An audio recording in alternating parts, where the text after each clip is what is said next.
ಚಾಮುಂಡಿ ಬೆಟ್ಟ ಯಾರ ಆಸ್ತಿ ಎಂಬ ಚರ್ಚೆ ಮತ್ತೊಂದು ತಿರುವು ಪಡೆದುಕೊಳ್ಳುತ್ತಾ ಇದೆ. ಡಿಸಿಎಂ ಡಿಕೆ ಶಿವಕುಮಾರ್ ಹಾಗೆ ವಿಪಕ್ಷಗಳ ನಡುವಿನ ವಾಗ್ಯುದ್ಧ ಮುಂದುವರೆದಿದೆ. ಈ ನಡುವೆ ಚಾಮುಂಡಿ ಬೆಟ್ಟ ಪ್ರಾಧಿಕಾರಕ್ಕೆ ಯದುವೀರ್ ಒಡೆಯರ್ ಆಕ್ಷೇಪ ಎತ್ತಿದ್ದು, ಸತ್ಯ ಹೇಳಿದ್ರೆ ಕೆಲವರು ಸಹಿಸಿಕೊಳ್ಳಲ್ಲ ಅಂತ ಡಿಕೆಗೆ ತಿರುಗೇಟು ಕೊಟ್ಟಿದ್ದಾರೆ.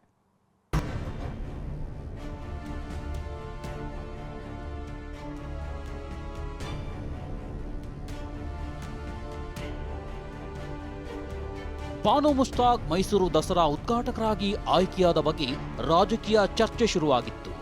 ಈ ಚರ್ಚೆ ದಿನ ಕಳೆದಂತೆ ಹೊಸ ದಿಕ್ಕಿಗೆ ಹೊರಳುತ್ತಿದೆ.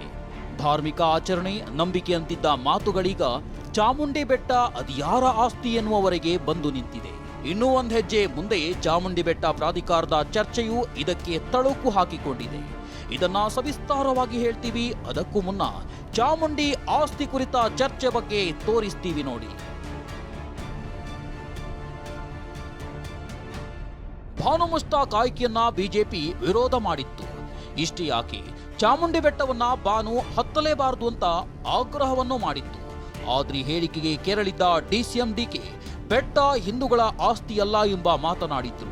ಈ ಮಾತಿಗೆ ಕೇಂದ್ರ ಸಚಿವ ಎಚ್.ಡಿ. ಕುಮಾರಸ್ವಾಮಿ ಕೆರಳಿ ಕೆಂಡವಾಗಿದ್ದಾರೆ.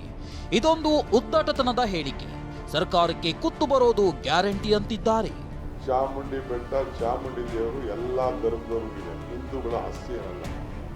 ಎಲ್ಲ ಸಮಾಜದವರು ಚಾಮುಂಡಿ ಬೆಟ್ಟಕ್ಕೆ ಹೋಗ್ತಾರೆ, ದೇವರಿಗೆ ಪ್ರಾರ್ಥನೆ ಮಾಡ್ತಾರೆ, ಅವ್ರ ನಂಬಿಕೆ.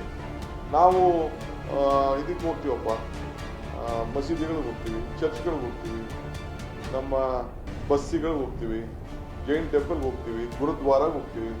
ಏನು ಗುರುದ್ವಾರಕ್ಕೆ ನಮ್ಗೆ ಹೋಗೋದೇನೋ ತಪ್ಪಿಸ್ಬೇಕಾಗ್ತದೆ? ಯಾರು ಹಿಂದೂ ದೇವಸ್ಥಾನಗಳು, ಧಾರ್ಮಿಕ ಸಂಸ್ಥೆಗಳು ಯಾರಪ್ಪನ ಆಸ್ತಿ ಅಲ್ಲ ಅನ್ನಕ್ಕಂತ ಅವರು ಉದ್ದಾಡ್ತಾರೆ. ಇವತ್ತು ಧಾರ್ಮಿಕ ಕ್ಷೇತ್ರಗಳಲ್ಲಿ ಹಲವಾರು ಈ ರೀತಿಯ ಒಂದು ಸಮಸ್ಯೆಗಳನ್ನು ಮಾಡೋದೇನಿದೆ, ಅದು ಸರ್ಕಾರಕ್ಕೆ ಕೂತು ಬರ್ತಕ್ಕಂಥದ್ದು, ಅದರ ಒಂದು ಸಮಸ್ಯೆಗಳು ಎದುರಿಸ್ತಕ್ಕಂಥದ್ದು ಅವರೇ ಅನುಭವ. ಇಷ್ಟೇ ಅಲ್ಲ, ಬಿಜೆಪಿ ನಾಯಕರು ಉಪಮುಖ್ಯಮಂತ್ರಿ ಡಿಕೆ ವಿರುದ್ಧದ ವಾಗ್ದಾಳಿಯನ್ನ ಚುರುಕುಗೊಳಿಸಿದ್ದಾರೆ. ಇವತ್ತು ಮಾತನಾಡಿರೋ ಬಿಜೆಪಿ ರಾಜ್ಯಾಧ್ಯಕ್ಷ ಬಿವೈ ವಿಜಯೇಂದ್ರ, ಸಿಎಂ ಆಗೋ ಕನಸು ನನಸು ಮಾಡಿಕೊಳ್ಬೇಕಿದೆ, ಅದಕ್ಕೆ ಗಾಂಧಿ ಕುಟುಂಬವನ್ನ ಮೆಚ್ಚಿಸುತ್ತಿದ್ದಾರೆ ಎಂದಿದ್ದಾರೆ. ಮತ್ತೊಂದು ಕಡೆ ಕೇಂದ್ರ ಸಚಿವ ವಿ ಸೋಮಣ್ಣ ದೇವರ ಜೊತೆ ಸಂಘರ್ಷ ಬೇಡ ಎಂದಿದ್ದಾರೆ. ಡಿಕೆ ಶಿವಕುಮಾರ್ ಅವರಿಗೆ ನಾನು ಆಗ್ರಹ ಮಾಡ್ತೇನೆ, ತಮ್ಮ ಹೇಳಿಕೆಯನ್ನ ತತ್ಕ್ಷಣ ಹಿಂಪಡಿಬೇಕು. ಬಹುಶಃ ನನಗನ್ನಿಸ್ತದೆ ಡಿಕೆ ಶಿವಕುಮಾರ್ ಅವರು ಏನು ಮುಖ್ಯಮಂತ್ರಿ ಆಗಬೇಕು ಅನ್ನುವ ಕನಸನ್ನ ಕಾಣ್ತಾ ಇದ್ದಾರೆ. ಆ ಕನಸು ನನಸಾಗಬೇಕು ಅಂತೇಳಿ ಇವತ್ತು ಗಾಂಧಿ ಕುಟುಂಬದವರಿಗೆ ಖುಷಿ ಪಡಿಸೋದಕ್ಕೆ ಈ ರೀತಿ ಹೇಳಿಕೆಗಳನ್ನ ನೀಡ್ತಾ ಇದ್ದಾರೆ. ಇಲ್ಲ, ಅದೇನು ಒಕ್ಬೋರ್ಡ್ ಆಸ್ತಿನ ಅದನ್ನು ಬರ್ಬಿಟ್ರಿ, ಒಕ್ಬೋರ್ಡ್ ಗಲಾಟೆ ನಡೀತಾ ಇತ್ತಲ್ಲ. ಈ ಥರ ನೀವು ಮುಂದುವರೆದ್ರೆ ನಿಜಕ್ಕೂ ಕರ್ನಾಟಕದಲ್ಲಿ ದಂಗೆ ಆಗೋಗ್ತದೆ. ನೀವು ಚಾಮುಂಡೇಶ್ವರಿನ ಮುಟ್ಟಕ್ಕೆ ಹೋದರೆ, ಚಾಮುಂಡೇಶ್ವರಿಗೆ ಅವಮಾನ ಮಾಡಿದ್ರೆ, ಚಾಮುಂಡೇಶ್ವರಿ ದೇವಾಲಯವನ್ನು ನೀವು ಪರಕೀಯರಿಗೆ ಹಸ್ತಾಂತರ ಮಾಡಕ್ಕೆ ಹೋದರೆ ಈ ಕರ್ನಾಟಕದಲ್ಲಿ ದಂಗೆ ಎದ್ದೋಗ್ತದೆ. ದೇವರ ಜೊತೆಯಲ್ಲಿ ಎಲ್ಲ ಒಂದು ಕಡೆ ಸಂಘರ್ಷ ಬೇಡ, ಇದು ನಿಮ್ಗೆ ಒಳ್ಳೆಯದಲ್ಲ. ಒಬ್ಬ ಸ್ನೇಹಿತನಾಗಿ ಹೇಳ್ತಾ ಇದ್ದೀನಿ, ದಯವಿಟ್ಟು ನೀವು ಏನು ಹೇಳಿದ್ದೀರಿ ಅದು ನೀವು ವಿತ್ಡ್ರಾ ಮಾಡಿದ್ರೆ ಒಳ್ಳೆಯದು. ಇನ್ನು ಚಾಮುಂಡಿ ಬೆಟ್ಟ ಅದ್ಯಾರ ಆಸ್ತಿ ಎಂಬ ಚರ್ಚೆ ಸದ್ಯ ಚಾಮುಂಡಿ ಬೆಟ್ಟದ ಪ್ರಾಧಿಕಾರದ ವಿಚಾರಕ್ಕೆ ಬಂದು ನಿಂತಿದೆ. ರಾಜವಂಶಸ್ಥ ಬಿಜೆಪಿ ಸಂಸದ ಯದುವೀರ್ ಒಡೆಯರ್ ದೇಗುಲವನ್ನ ನಿಯಂತ್ರಣ ಮಾಡೋದು ಸರಿಯಲ್ಲ ಎಂದಿದ್ದಾರೆ. ಬೇಕಾದಷ್ಟು ಉದಾಹರಣೆಗಳಿದ್ದಾವೆ. ಎಲ್ಲಿ ಸರ್ಕಾರ ದೇವಾಲಯಗಳು ತಮ್ಮ ನಿಯಂತ್ರಣಕ್ಕೆ ತಗೊಳ್ತಾರೆ, ಅವರು ಅದು ಧಾರ್ಮಿಕ ಆಚರಣೆಯಿಂದ ಅಲ್ಲ, ಒಂದು ಪ್ರವಾಸೋದ್ಯಮ ಸ್ಥಳ ಅಥವಾ ಒಂದು ಜನರು ಅದಕ್ಕೆ ಹೋಗ್ಬಿಟ್ಟು ಒಂದು ಪ್ರಯಾಣಕ್ಕಾಗಿ ಅಲ್ಲಿ ಹೋಗ್ತಾ ಇದ್ದಾರೆ, ಆ ದೃಷ್ಟಿಯಿಂದ ನೋಡ್ತಾರೆ. ಇಷ್ಟೇ ಅಲ್ಲ, ನಿನ್ನೆ ಚಾಮುಂಡಿ ಬೆಟ್ಟ ಸರ್ಕಾರಿ ಆಸ್ತಿ ಎಂದು ಡಿಕೆ ಹೇಳಿದ್ರು. ಈ ಮಾತನ್ನ ಸಮರ್ಥಿಸಿಕೊಂಡಿದ್ದ ಸಚಿವ ಎಚ್.ಕೆ. ಪಾಟೀಲ್ ಬೆಟ್ಟ ಮುಜರಾಯಿ ಇಲಾಖೆಯ ಆಸ್ತಿ ಎಂದಿದ್ರು.